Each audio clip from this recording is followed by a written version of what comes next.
The more you know, the more ways you can transform ingredients and the more ways you can produce interesting drinks. I think the cooks and the bartender now are more technical than before.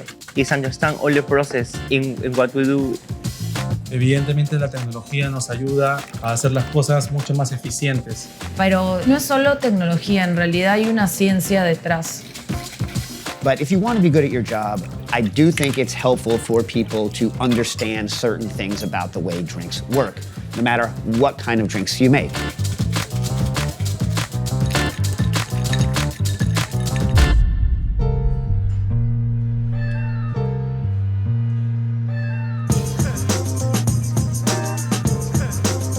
My name is Don Lee, and I am now a consultant and educator when it comes to all things cocktail and spirits. I'm Dave Arnold, and I kind of do a lot of things. Don and I used to have a bar in New York called Existing Conditions. I'm an author in the kind of cocktail and food space. I started a food museum called Museum of Food and Drink. I design restaurant and bar equipment. I'm all over the map. I first met Don at Tales of the Cocktail, which is, the kind of industry Megillah that everybody goes to. We were having an argument on one of those balconies about juice. What was the fastest way to juice? What was the best juice? I would say that Dave and I have a very different approach when it comes to thinking about a lot of these questions in the cocktail world, primarily because we didn't come from the cocktail world. I came with no knowledge, literally. I was a computer programmer working for a finance company, just on the internet, interested in food and drinks, went to bars, found it delicious, started talking to the bartenders. I said, well, why do you do that? And they said, well, the last guy told me to do it this way, or this book told me to do it this way. Well, how do scientists think about this was just kind of the way that I thought about the world already.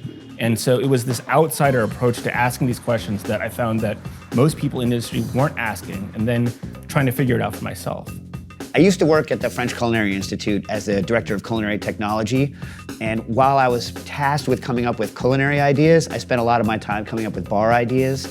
Carbonation, all kinds of clarification, centrifugation, use of liquid nitrogen, including nitro muddling, milk washing as a technique for shaking cocktails as opposed to punch. Please, let's not argue about it. And what else? Rapid infusion with nitrous, certain vacuum uses. I would say that I'm primarily known for doing lots of infusions. Specifically, fat washing is probably the technique that I popularized. Bacon-infused bourbon will probably follow me to the grave. But it really is more the probably asking these questions and going through ridiculous lengths to find the answers, such as what is a dash? We all use the term. And so I was the crazy person who dashed an entire bottle of Angostura bitters 3 times from completely full to completely empty, videotaped it, recorded what each dash was to find out what a dash was. So less known for specific techniques and more known for teaching basics and asking these kinds of questions. If you're gonna say, should people think like us? Only if you want to. And at the end of the day, the goal should be to produce something that you're interested in. But when it comes to technique and technology, certainly learn as much as you can. The toolbox is your knowledge. Whatever you have in your toolbox, it gives you the ability to do more things. So the more you know, the more options you have.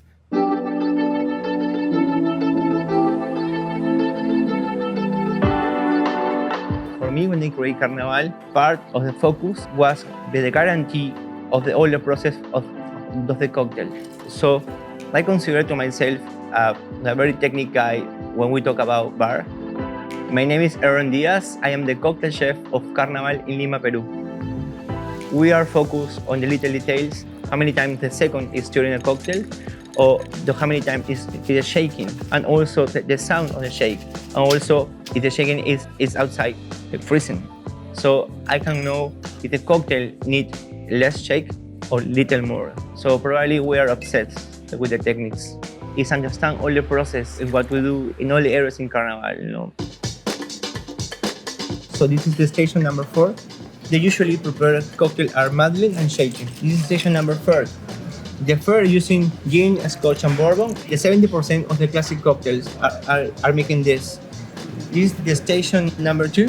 I prepare bill and stirring cocktail. So they don't shake in nothing. It's about bill and stir techniques.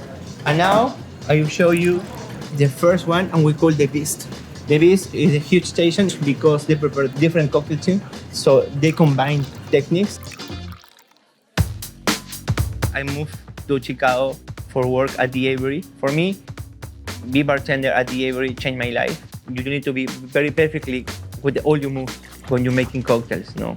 Only the sound of the shaking and when you throw the ice was the only sounds allowed.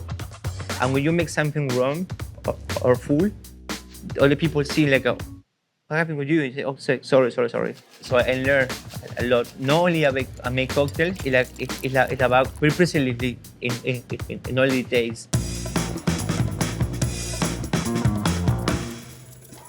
Las técnicas más difíciles de conocer son las que se están perdiendo. Las técnicas que utilizamos en realidad son técnicas sencillas de cocina para tratar de preservar mucho el sabor real del producto. Mi nombre es Gabriela León, soy chef y copropietaria en Lady B Bar, ubicado en Lima. Mi nombre es Alonso Palomino, oriundo de Lima, Perú. Soy copropietario y encargado de las bebidas en Lady B. En Lady B nos inspiramos mucho en la tradición y en todo lo que ha dejado nuestro legado. Entonces, lo que buscamos hacer también es una reinterpretación. El Perú es un resultado de un mix cultural bastante fuerte y hoy se trata de rescatar también mucha tradición, lo que se encuentra en diferentes partes del país. Son esas técnicas que para encontrarlas, como comentamos, tienes que viajar y si es que en realidad le caes bien a la comunidad, a las personas, te van a brindar y te van a enseñar a cómo se hacía realmente antes, porque no hay libros. Hay muchas técnicas que ya se han ido perdiendo. Una historia, la gente te cuente cómo hacían nuestros ancestros para preservar, para fermentar, para guardar muchos insumos durante largas temporadas. Esas para mí son las técnicas mucho más difíciles de conseguir información. My advice for you is practice with these new tools and equipment, is understand all the process in what we do. But for us, for create a cocktail, you need to understand first the ingredients. Okay guys, come with me to the market, please. It's about using our proven ingredients and share to the world. The name in Spanish is cucumber too, but it's not the same cucumber for a salad. But this is little sweet, but you never eat the heart because it's spiked. This is tumbo, it's like a passion fruit, but little note of sweetness. This is sanki. Sanki was part of the diet of the Incas. The Incas use it for running big kilometers per day. It's like a cactus with aloe vera texture. Easy, right? Creo que en los últimos años hay mucho más interés en armonizar la barra con la cocina. Bueno, este ejercicio de Lady Bill es la primera vez que nos encuentra trabajando juntos ya desde el punto de vista de chef como de bartender, y lo que buscamos es tener esta sinergia en todo momento de ambas áreas. Hay muchas técnicas aplicadas netamente al bar y a los líquidos que son sumamente importantes ahora en nuestra cocina, ¿no? Yo creo que igual en la gastronomía todo va evolucionando. Las experiencias siempre van a querer ir creciendo, ¿no? Se comenzó por los vinos, se comenzó por la cocina, por la estética, y algo que acompaña muy bien es la coctelería, ¿no? Entonces, muchos chefs se están interesando mucho en poder tener una alianza o poder trabajar directamente con bartenders.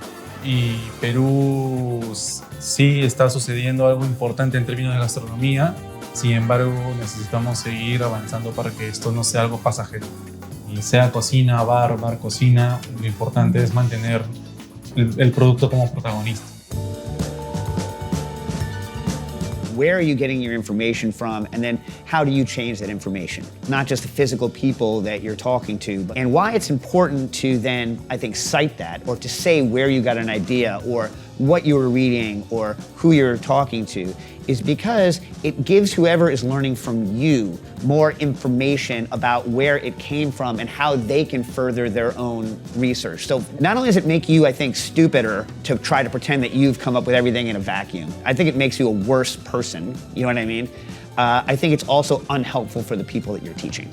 For me, and I think for you as well, Dave, when it comes to creating drinks, it is this act of creativity. And it's something that I don't really see too much today anymore. But 20 years ago in New York, when the community was much smaller, you would go to a bar and there was a dialogue that was happening between bartenders, between bars, where someone would produce a drink, and then a few months later, someone would produce another drink, and it was like, I see how you took this idea that somebody else started with, and then you've made this your way, your drink, and I can, even if the creator of the drink didn't make me the drink, if I went to another bar and I had a new drink that I hadn't tasted before, I'm like, oh, did Phil Ward make this drink? Because this tastes like a Phil Ward drink. And it was very clear who was making these kinds of drinks. I think part of the problem for a lot of folks these days is that you're competing with something that doesn't really exist. You're competing with this thing you see on the internet, which isn't a thing you've tasted. It's only a picture you've seen, and it's a story that somebody's told about how they did a thing. You have no idea if that's actually good. So the rational thing to do would be to actually try to reproduce it, see if it is actually good, and then decide if you want to do something similar or not.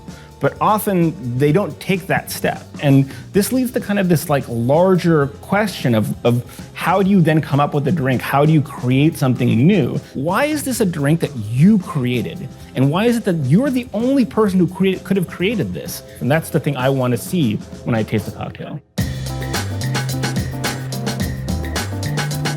Carnival has 4 main pillars: the team, the creativity, the classic cocktail program, and the ice. Why we spend 10 or 11 hours making ice, because for us, the ice is not only a detail, it's the soul of the cocktail, you know? And the people need to think about ice as one ingredient, because it's the water, you know? All the cocktails in the world have little amount of water. And now, you're ready, I will show you our ice room. Please, welcome to our ice room. This is Raul, our cocktail chef and also our ice chef. He's in charge about everything about ice. He's the guy who created our ice program. In this place, we make all the ice from the bar, or makes different forms, flavor, for the different concepts, the cocktails. Look at this. We making ice for many years before.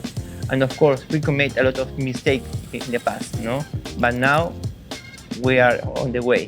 When we think about techniques, we need to think in 2 words: creativity and innovation. For us, the concept is the creativity, and the process is the innovation. When we try to make something new, like a technique for our operation, we spend a lot of time for practice. It's not too quickly, you know? Sometimes you need to understand all the process.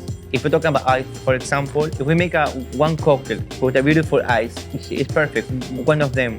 What happens if we're talking about 50 of them per day? So you need to manage all the process of that. Sometimes the people think creativity and innovation is the same, but it's not that way. The concept is the creativity, and the process is the innovation.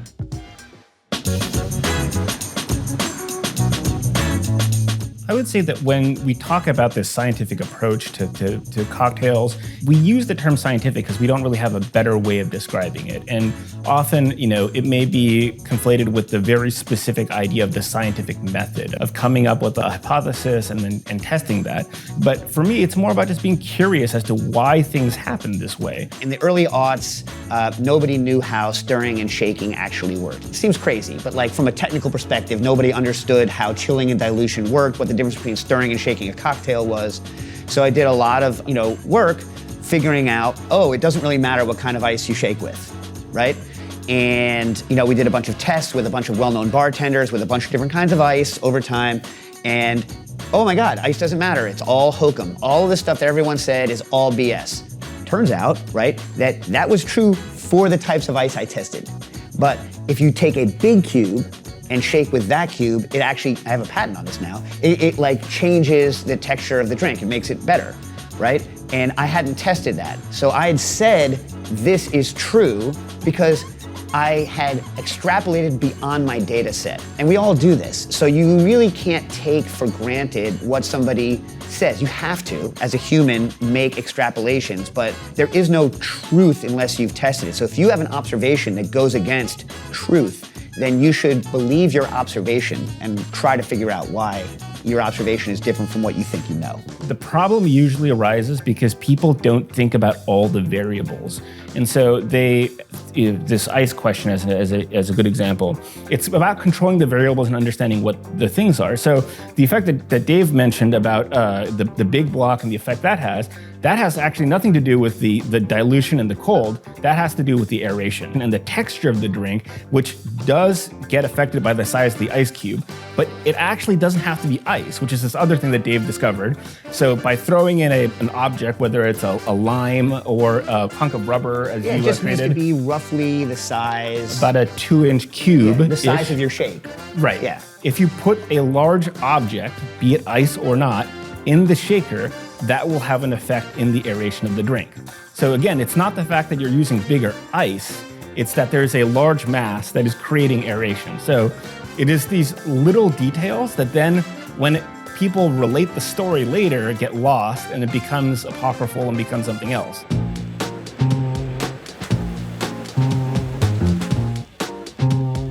La idea al abrir Lady B era hacer un cóctel bar al que nos gustara ir. Entonces siempre vimos muchas falencias, que te podías ir a tomar un buen cóctel, pero no estaba acompañado con una buena cocina, ¿no? Con realmente algo que vaya al mismo nivel.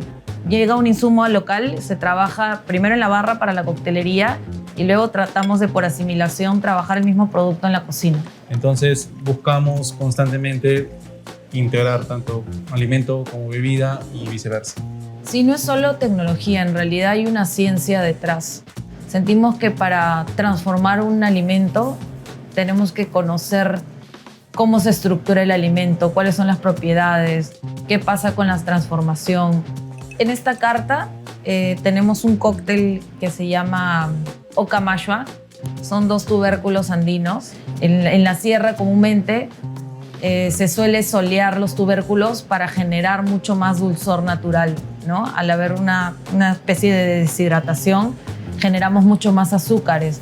Después nosotros hacemos ese proceso ancestral de técnica de soleado y después deshidratamos los tubérculos para que generen más dulzor y a continuación los cocinamos, ¿no? Entonces, con la tecnología moderna tratamos realmente de preservar esta técnica y que realmente se sienta el producto en los cócteles y en la cocina.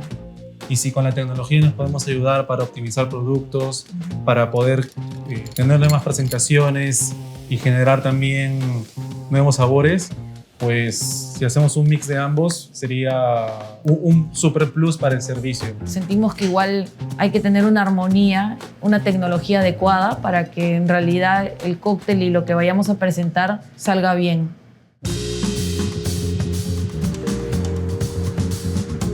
When you're using new equipment specifically and new techniques, like the minute you discover something, you're super excited, you're super jazzed. And so you have a tendency to go overboard with using it or use it in a way that isn't the best way to use it. When I first figured out how to force carbonate wine at home, I force carbonated everything. You know, I'm like, Lambrusco's carbonated, so I'm gonna carbonate the reds, I'm gonna carbonate all the rosés, I'm gonna carbonate every Riesling, every Gewürztraminer is gonna get carbonated. And I was like, this is great, I'm a genius. And then I was in love with myself, and then I was like, you know what I'm gonna do? I'm gonna taste these versus the original base wine. And I was like, oh, I've hurt them. Like, with very few exceptions. Another thing I think that also gets folded into this is people have these techniques or the use of these techniques exactly backwards, right? So they're like, I have this technique, what am I gonna use it on? I think the better way to do it is you learn a new technique or you learn a new idea and then you just put it in your pocket and then you wait and you're like, oh, you know what would be great to do here. I have a reason. I have a specific reason. I want to achieve this flavor. I want to achieve this texture. You know what would be great? This technique. You know what I mean? This would help me achieve that. That's the way to do it, not like, I have this technique, what am I gonna do with it? Specifically clarification. Right. The first impulse people have when they understand that it is possible to clarify something is, I'm gonna take something that is not clear and make it clear, and that in itself will be interesting. And 99% of the time it's not. Like if you taste the two side by side, if you take the fact that you did this thing out of the equation and you give it to blind to somebody, they're not gonna prefer the thing that is clear. If I'm gonna clarify a drink, why? Is it because you're gonna carbonate? Is it because there was something in the product that is part of the particulates that actually makes that product taste worse? Is it because you want it in a stirred drink? Like, God knows you shouldn't clarify something that's gonna be in a shaken drink. You know what I mean? Unless it's a component in the shaken drink and you want to get rid of the solid so it's not gloopy, right? So it's like thinking about why you're doing something. So like, you know, all the time I'll be like, why? Why did you clarify that? Right. You know what I mean? Like, what's the point of it? All things in moderation. Techniques and technology, it's there as a tool. It will take you to certain places that you couldn't otherwise get to without them, but that is not the end-all be-all. It is not the destination of all things. It is just a step in actually getting to what your intent is.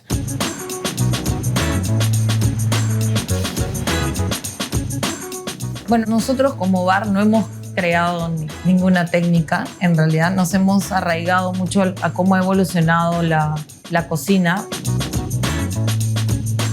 ¿No? Cuando se nos ocurre alguna idea, tratamos de igual tener ideas con sentido, ¿no? Tener ideas con mucha lógica, que nos sirvan, que sea utilitario. Tenemos una idea, la ejecutamos, a continuación la probamos nosotros mismos, llega y realmente tenemos que ver que sea funcional, ¿no? Porque si no es funcional, si puede causar un accidente, si puede pasar algo que pueda terminar una experiencia buena, la dejamos de lado. Pero en general nos damos cuenta con una prueba y error de nosotros mismos, ¿no? Sin embargo, todo ese trabajo también conlleva una inversión de tiempo. Be curious enough to find the answers, ask the questions, don't accept the truths, and then give yourself the grace that if you don't have the time or you don't have the resources to do it the way you wish you could have done it, and don't compare yourself to others. If you're working service, your constant concern is service. And when we had a bar, we had less time to work on these questions for that very reason. So it would work in short spurts where we were developing things. We were constantly engaging in questions on our own, but in terms of highly productive producing new work, it tended to happen in spurts because we were more worried about whether the toilet was working or whether the deliveries were coming on time. There's so much minutia that prevents you from doing it. But at the same time, the concept and the creativity giving us the opportunity for improve the performance on the table for the customer. And I think there's a balance between these two words. No, if we're talking about ice, of course, at the beginning we're carving one of each one, and now we can carving a lot of them in a less time because we have an ice program very strong. Now our bar industry is changed. The people focus now on process, little details. It make our work improve and better. And I think if it is for less our process, for gain more time, for spend with the customer, because we are still being bartender, and what we do is talking with people. There are kind of two different things going on, right? You can know why something works, and that can be helpful, whether or not you're developing new techniques. And it doesn't take extra time in the moment. But like researching, that takes time. Like creating new techniques, coming up with new recipes, this takes time. Are you thinking about the freaking ice with the carbonated drinks? Are you thinking about that? Because that is the biggest serve argument we've ever had. I lost. You can talk about it. I'm not even gonna bring it up. It's too much. It's not that big of a deal. To me, it is. We served all of our carbonated drinks in Booker and Dax in flutes, right? The reason being, a flute Even though Flute for champagne can be overly aggressive on the nose, and so it's been shown by champagne scientists that actually, unless you're gonna let it sit around for a long time, the most enjoyable way to drink champagne is out of an AP or a coupe glass because of the way that the volatiles are organized. But from a technical perspective, the best way to serve a carbonated drink is in a Flute in terms of keeping the bubbles alive. So that's how I did it. Only when it comes to keeping the bubbles alive. If your priority is maximum bubbles, that is the way you should do it. If your goal is to sell drinks to customers who expect a certain thing, I'm happy to serve all of Dave's drinks that are carbonated in a Flute.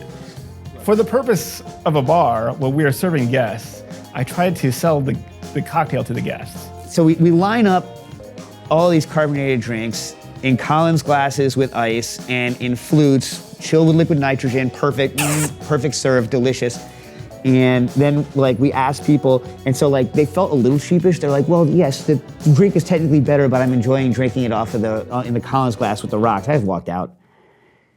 There's certain things that are quantifiable and there's certain things that are qualitative, right? Yeah. So if you are quantitatively asking, just from a numbers perspective of things that we can count, is there more carbonation to put a carbonated drink in a Flute with no ice, drink it as quickly as possible? There's a certain right way to handle this carbonated drink, right? That is one way of approaching it. Then there's what is gonna bring me happiness? What is gonna make me feel comfortable? What's gonna bring me joy? What's gonna make me want to order another one of these? But just what am I used to? Just know, if I watch you not drinking that glass, and I see the bubbles going, and I see it diluting, and I see those ice cubes getting small, and your drink turning to garbage, and then only then do you taste the drink, you have hurt me deeply inside.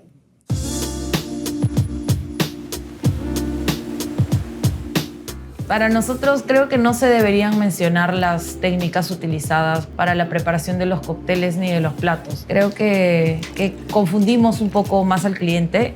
Creo que hay clientes que necesitan esa información y nos la van a preguntar, pero siento que el cóctel y el plato tienen que transmitir algo importante hacia las personas, tienen que sorprenderlas y no es necesario llenar de palabras ni de muchos tecnicismos los menús.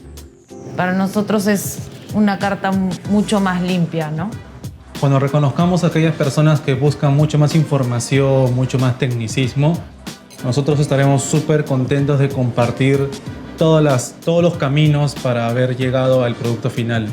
Sin embargo, saturar de información, como lo menciona Gaby, al cliente probablemente resulte algo muy, muy contundente que no siempre del todo es, digamos, entendido o escuchado. Nos interesa mucho más que la gente pueda conocer el Perú a través de nuestra coctelería, más que involucrarnos en los tecnicismos, ¿no?